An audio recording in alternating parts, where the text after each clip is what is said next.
of you are welcome to my YouTube channel, that is Math Success Point. I do hope that all of you are happy and you are doing the work properly, sincerely, and you have managed your time of study. लेकिन math success point पर आप जाएंगे तो आपको बहुत अच्छे benefits मिलेंगे। आपको हर तरह का सॉल्यूशन, हर तरह के क्वेश्चन का सॉल्यूशन यहाँ पे मिल जाएगा। लेकिन वीडियो स्टार्ट करने से पहले this is my request all of you, भाई जब मैं इतनी मेहनत आप लोगों के लिए करता हूँ तो एक लाइक तो बनता है। एक लाइक कीजिए मेरी वीडियो को, शेयर भी कीजिए, subscribe my channel, press the bell icon so that my each and every video will reach to you as early as possible. Okay, चलिए मैं इसलिए अधिकतर वीडियो हिंदी में बना रहा हूँ, नहीं तो पहले मैंने इंग्लिश में बनाई थी। बच्चों के कमेंट्स आते रहे कि हिंदी में भी वीडियो बनाइए, तो मैंने अधिकतर जो वर्क है मैं हिंदी में कर रहा हूँ, ठीक है, जिससे आप लोग वहाँ पे उसको ये करें, समझे। अब क्या है, देखिए एक सेट में एलिमेंट हमारे 3 एलिमेंट है 1 2 3, दूसरे में 5 है। फॉर्म द सेट, कौन कौन से, देखिए हम कार्टेशियन प्रोडक्ट निकालेंगे ए क्रॉस बी और बी क्रॉस ए, और देखेंगे इक्वल है या नहीं। चलिए सबसे पहले हम सेट कौन सा लेते हैं, फर्स्ट सेट, फर्स्ट केस लेते हैं। फर्स्ट केस में क्या होगा, देखो भाई यहां पे सेट ए लूंगा भाई, देखिए क्या है 1 2 3, 1 2 3, और इधर तो केवल 1 ही है 5, बी सेट तो इधर हो गया, ठीक है। यहां तो एक हॉरिजॉन्टल लाइन बना दीजिए, लेकिन यहां पर 3 लाइन बनानी पड़ेगी, ठीक है, जो कि मैं इसके सभी ऑर्डर पेयर सभी निकाल दूंगा। 1 पहले आएगा 1 5, यहां पे क्या आ जाएगा 2 5, और यहां पर 3 5। These are the order pairs. Question simple है बट टेक्निकल है। इस तरह के क्वेश्चन जनरली एग्जामिनेशन में पूछ लेते हैं, लेकिन यदि बेसिक चीजें बच्चे को पता नहीं है तो गलत करके आएगा ही आएगा। इसलिए बेसिक चीजें समझना बहुत जरूरी है। बताइए भाई कार्टेशियन प्रोडक्ट क्या आ गया, A cross B. If A is equal to कितना है भाई 1 2 3, ठीक है, और बी कितना है भाई ओनली 5, ओनली 5 इज देयर। कितना आ गया भाई, देखिए 1 5 2 5 और 3 5, ये एलिमेंट आ गए इसके। अब इसमें हम एक चीज और निकालेंगे भाई, बी क्रॉस ए भी तो निकालेंगे ना, B cross A, B cross A. देखिए बी क्रॉस ए के लिए बना देता हूं मैं अभी बी क्रॉस ए। तो बी को हम हॉरिजॉन्टल लाइन पे ले लेंगे, बी सेट 5 एक होगा, और जो हमारी हॉरिजॉन्टल लाइन है उसके मैं 3 ले लेता हूं, वर्टिकल लाइन केवल एक होगी 1 2 3। ये तो हमारी वर्टिकल लाइन होगी, हॉरिजॉन्टल लाइन ही होगी, तो ये 5 हो गया। तो पहले 5 और फिर 1 आएगा, और 5 और 2 आएगा, और 5 और 3 आ जाएगा। तो इसकी वैल्यू देखिए भाई कितनी आ गई, देखिए 5 1 और 5 2 और 5 3। माय डियर स्टूडेंट, आप इसके देखिए number of elements of A cross B. देखिए एक चीज और बताऊंगा भाई, 3, इसके नंबर ऑफ एलिमेंट्स कितने हो गए, इसके भी 3 हो गए, काउंट कर लीजिए, ठीक है। दोनों के नंबर ऑफ एलिमेंट इक्वल हैं, but the order pairs are not equal. Equality of the order pairs, कब ऑर्डर पेयर इक्वल होंगे भाई, इस चीज का याद, इस चीज को ध्यान रखना भाई, equality of the order pair. 2 order pairs will be equal,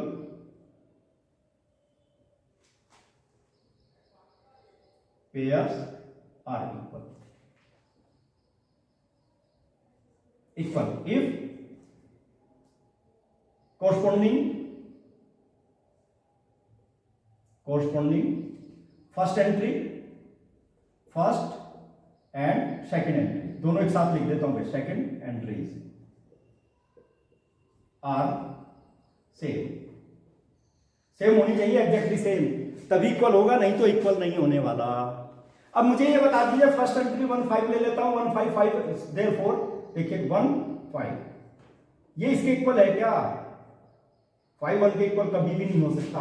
यहां पे 1 किसके इक्वल है 5, और यहां पे 5 हो ही नहीं सकता, दोनों ऑर्डर पेयर इक्वल नहीं है ना।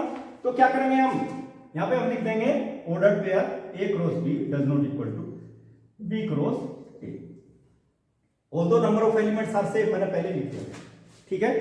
Very very important question, you must have to keep in mind. Okay, let me take some more question. ऐसे क्वेश्चन लूंगा जो जनरली एग्जामिनेशन में आ चुके हैं। क्वेश्चन नंबर 4 का फर्स्ट पार्ट देखिए अपनी किताब का, एनसीईआरटी का क्वेश्चन नंबर 4 देखिए, and you see question number 4 that is very very important for your book.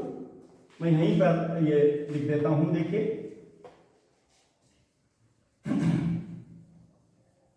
Question number 4, first part. देखो भाई फर्स्ट पार्ट क्या है क्वेश्चन नंबर 4 का, state whether each of the following statement true. केवल यही मैं लिखूंगा यहां पर, स्टेट ट्रू एंड फॉल्स। ठीक है भाई, क्या क्या स्टेटमेंट ट्रू है फॉल्स है ये देना है। If the statement is false rewrite the given statement correctly. यदि फॉल्स है तो पूरा स्टेटमेंट लिखना है, वो भी मैं बताऊंगा। देखिए क्या क्या एलिमेंट है जरा देख लीजिए फर्स्ट पार्ट में। फर्स्ट पार्ट में क्या है भाई, देखो if P is equal to element दिए हुए भाई M और N, और Q के क्या एलिमेंट है भाई बता दो। Q के एलिमेंट है हमारे पास N और M। Same thing, similar kind of thing, ठीक है। और उसने क्या दिया है भाई, एक चीज और भी तो दी हुई है ना, ये भी तो लिख लीजिए। देन यहां पे दिया हुआ है P cross Q is equal to, केवल इतने ही थोड़े ही होंगे, दो दो एलिमेंट है तो 4 हो जाएंगे ना, NN। ये तो फॉल्स हो गया, ठीक है। अब मैं इसी का देखिए वो बना देता हूं, I will draw the figure, आपको पता लग जाएगा। थोड़ी बड़ी ही बनाऊंगा। इधर में क्या हो गया भाई P सेट, और इधर में क्या हो गया Q। दो दो बनाऊंगा भाई, दो दो लाइन बनानी पड़ेगी, 2 वर्टिकल 2 हॉरिजॉन्टल, ठीक है। इनको देख लीजिए भाई, थोड़ा सा पेन चेंज करना पड़ेगा, ठीक है। देखो भाई यहां देखिए P सेट क्या है हमारे पास MN, ये तो M हो गया और ये N हो गया, और यहां पे N हो गया और ये M हो गया। क्या होगा भाई, यहां पे हो जाएगा MN, पहले M आएगा, और यहां पे MM, यहां पे क्या हो जाएगा भाई NM, NN, N यहां पर भी है, N यहां पर भी, देखो ये NN हो गया और ये N और M। क्या हो गया भाई बता दीजिए। अब P क्रॉस Q की वैल्यू बता दीजिए, ऑर्डर पेयर कार्टेशियन प्रोडक्ट। क्या आ गया हमारे पास, देखो एक तो आ गया हमारे पास MN, और एक क्या आ गया भाई MM भी आ गया, MM भी आ गया, और एक क्या आ गया हमारे पास NM आ गया, यहां पे P लिख देता हूं, और फिर एक क्या आ गया NM के बाद NN आ गया, NN आ गया, और एक आ गया NM, ठीक है। 4 आ गए ना, यहां तो 4 नहीं है, हमने तो पूरा लिख दिया, करेक्ट बना दिया, दैट इज द वैल्यू। तो हमने करेक्ट लिखा, is the correct value, is the correct set, is the correct statement, is the correct statement, ठीक है भाई। That is very very important, okay. यही करेक्ट स्टेटमेंट होगा। अच्छा सेकंड तो पार्ट करेक्ट है, इसको देख लेना भाई। If A and B are non empty set, A cross B is non empty set of ordered pairs, X A से बिलोंग करता है, Y B से बिलोंग करता है, दैट इज करेक्ट। अब मैं आपको नेक्स्ट लेता हूं, third part, very very important. Third part देखिए, इसका थर्ड पार्ट कितना इंपॉर्टेंट है।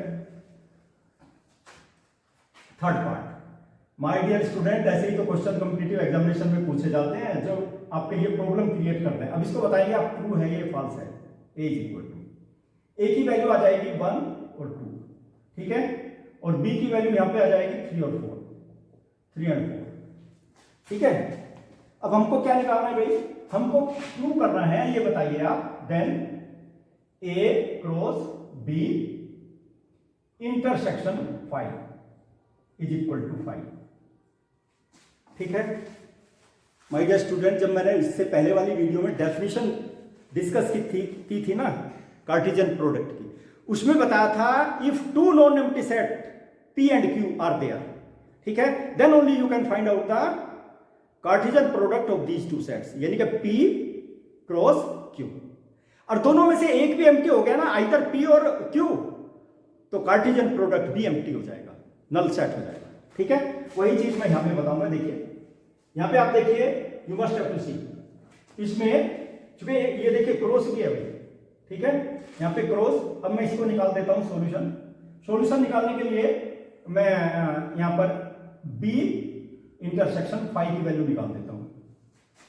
B की वैल्यू तो ये है ना 5 मीन नल सेट, कोई एलिमेंट नहीं है, दोनों का इंटरसेक्शन क्या आ जाएगा 5 आ जाएगा।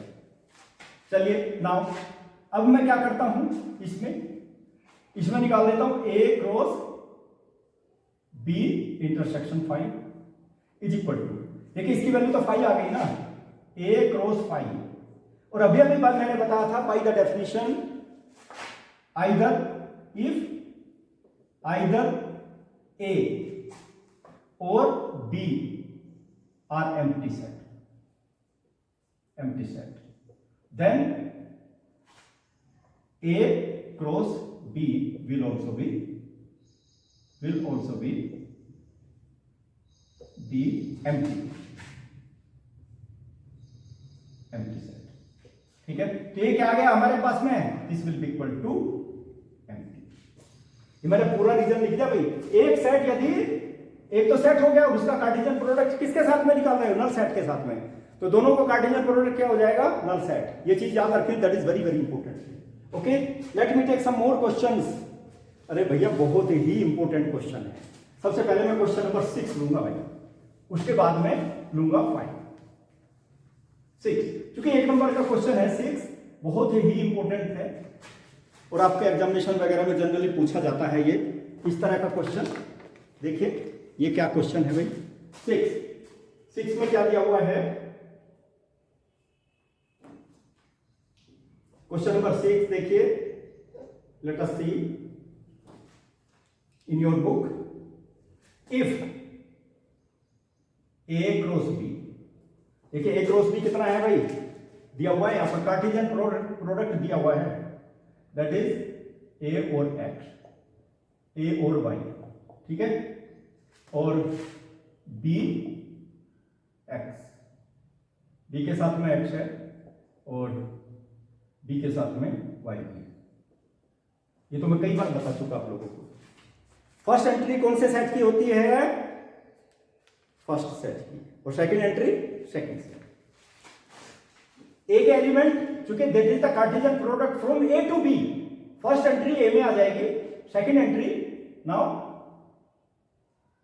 सेट A के एलिमेंट क्या क्या हो जाएंगे भाई, A और B, सेकंड B के क्या क्या हो जाएंगे, X और Y। First entry will be for first set A cross B, that is the Cartesian product from A to B, ऐसे याद रखना है। तो first entry for A, second entry for B, that is why इसने यही तो पूछा है कि इन दोनों के एलिमेंट क्या होंगे, फाइंड A एंड B। अब देखिए क्वेश्चन नंबर 5 पे आ जाएंगे, जो सबसे ज्यादा इंपॉर्टेंट है, क्वेश्चन नंबर 5। ये बच्चों को बहुत परेशान करता है, ये समझ में नहीं आता भाई, देख लेना, इसलिए देख लीजिए यहां पर, और मैं ऐसे बताऊंगा आप कभी भूल भी नहीं पाओगे, इस तरह से बताऊंगा इस सेट को, ठीक है। देखिए चलिए, सबसे पहले हमको क्या निकालना है इसमें इसने क्या बोला है, फाइंड A क्रॉस A, लिख लीजिए, ऑर्डर ट्रिपलेट, इसका नाम भी बता दिया मैंने, नहीं तो बच्चे जो है जनरली क्या करते हैं, ऐसी चीजों में परेशानी पैदा कर देते हैं, समझ में नहीं आता, ऑर्डर ट्रिपलेट बोलेंगे इसका नाम। चलो अब क्या करते हैं, देखो भाई, सबसे पहले पहली फिगर बनाऊंगा मैं, ठीक है। सबसे पहले फर्स्ट फिगर देखिए, थोड़ी सी तिरछी हो गई लाइन, यहां देखिए। अब दो ही तो एलिमेंट है हमारे पास, दो वर्टिकल लाइन बना लीजिए और दो हॉरिजॉन्टल लाइन बना लीजिए, कुछ नहीं करना आपको, ठीक है। देखिए -1 1 -1 1, बस ये क्या हो गया, ये भी सेट ए है हमारा और ये भी सेट ए है। माय डियर स्टूडेंट, ये क्लास 12 में बहुत हेल्प करेंगे आपकी, these are very important questions.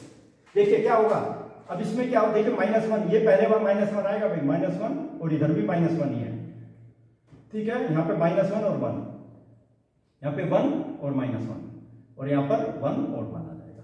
तो एक रो से कितना आ गया, एक रो से बता दीजिए, 4 एलिमेंट होंगे ना इसके अंदर, 4 ऑर्डर पेयर होंगे, -1 और -1, ठीक है। और क्या हो जाएगा, -1 और 1, फिर नेक्स्ट क्या हो जाएगा बताइए, 1 और -1, और फिर नेक्स्ट 1 और 1, 4 ऑर्डर पेयर आ गए, ठीक है। लेकिन हमें तो क्या निकालना ना, ऑर्डर ट्रिपलेट निकालना है, ये निकालना है, मैं ये थोड़ा ही निकालना है। अब क्या करते हैं, देखिए इस फिगर को मैं हटा देता हूं, ये तो समझ में आ गया आपके, इसी फिगर को हटा देता हूं मैं, ठीक है। अब मैं यहां पे बनाऊंगा ये फिगर, क्योंकि कितने हो गए, 4, 1 2 3 4 हो गए भाई, और ऊपर में हो जाएंगे 3, देखिए 1 2 3 और 4। वर्टिकल लाइन मेरी 4 होंगी, 4 वर्टिकल लाइन बना लेता हूं। ठीक है, मैंने बताया था ना बिल्कुल सिंपलेस्ट वे में बताऊंगा भाई, कहीं कोई दिक्कत नहीं होने वाली आपको। ठीक है, ये तो -1 ले लो, ये 1 ले लो, ये हमारा ए हो गया। और इधर में कौन सा सेट हो जाएगा, ए क्रॉस ए, ए क्रॉस ए लूंगा इधर में। ए क्रॉस ए में क्या है भाई, इधर बताइए। फर्स्ट एलिमेंट देखिए -1 और -1, ठीक है जी। और सेकंड एलिमेंट -1 और 1, थर्ड एलिमेंट 1 और -1, और फोर्थ एलिमेंट 1 और 1। बस हो गया, कोई प्रॉब्लम ही नहीं है। ये तो मैं फटाफट लिख दूंगा। मैंने बताया क्लास 12 में बहुत काम आएंगे। देखिए इसमें क्या होगा, ये एलिमेंट बता दो क्या होगा। सबसे पहले एक्स वाले एलिमेंट आएंगे ना, -1 और इधर भी -1। इधर में कितना हो गया, -1 और फिर 1। इधर में ले लो -1 1 और फिर -1 ही आ जाएगा। ये -1 पहले ही आएगा भाई, देख लेना, -1 1 फिर इधर वाला 1 आ जाएगा। यहां देखो 1 और -1 है ना, और इधर वाला क्या है, -1। ठीक है, यहां पे देख लो 1 -1 और फिर 1। यहां पे देखो क्या आएगा, 1 1 और -1 इधर है ना, और ये क्या आएगा 1 1 और 1। हो गए सारे के सारे element. My dear student 8 element आ गए इसके। अब देखिए order triplet A cross A will be equal to order triplet. यहां पे कितने आ गए माय डियर स्टूडेंट, देख लीजिए -1 -1 और -1, और फिर क्या आ गया -1 और 1। ठीक है, यही है ना, बस लिखते चले जाइए। दैट विल बी -1 1 और -1, नेक्स्ट -1 1 और 1, फिर नेक्स्ट 1 -1 और 1, नेक्स्ट 1 -1 और 1, नेक्स्ट 1 1 -1, नेक्स्ट 1 1 और 1। 8 ऑर्डर ट्रिपलेट आगे इजीली मैंने बता दिया कैसे निकाल सकते हैं। Okay, that you must have to keep in mind. I told you the very very important question. My dear student, सारे के सारे क्वेश्चन ऐसे हैं जो कॉम्पिटिटिव एग्जामिनेशन में जनरली एनडीए वगैरह में, आईआईटी और जेई वगैरह में पूछे जाते हैं। ठीक है, तो इनको आप प्रैक्टिस कीजिए, इनके डेफिनेशन प्रैक्टिस कीजिए। कुछ और क्वेश्चंस मैं नेक्स्ट वीडियो में आपको बताऊंगा, लेकिन मेरी वीडियो को लाइक करना ना भूलें, सब्सक्राइब करना ना भूलें और शेयर भी कीजिए। Press bell icon so that my each and every video will reach to you as soon as possible. Thank you to all.